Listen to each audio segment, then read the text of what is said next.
Hello everyone! Okay, for now, how to fix or ano yung gagawin mo kapag expired na yung account mo. Nakalagay pag grab mo, membership expired. So, napakadali lang yung bebe. Okay?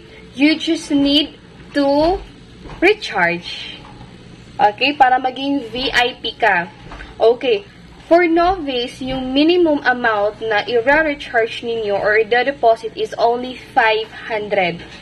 And kahit pa mag-withdraw ka na araw-araw or weekly, pwede ka nang hindi mag-recharge kasi automatic lifetime na yung membership mo. Okay?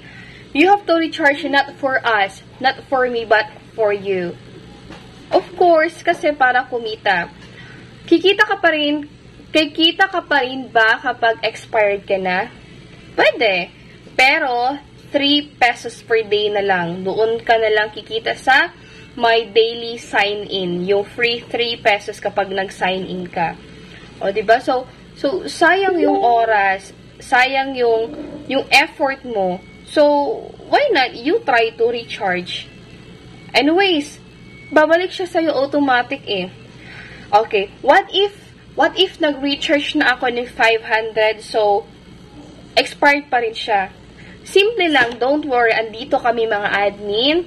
Upline mo, punta ka sa upline mo, ibigay mo yung details mo para for reactivation. Okay? I-activate na yan ni Ma'am Shirley. So, lapit lang sa amin mga admins doon sa GC ninyo. Give us your mobile number and your ID. As simple as that. No need to give us the password. Ganyan lang siya, ha? Tapos, ano pa ba yung mga common question? Usually, 15 days after 15 days, yan na yung day na ma-expired ka. Okay?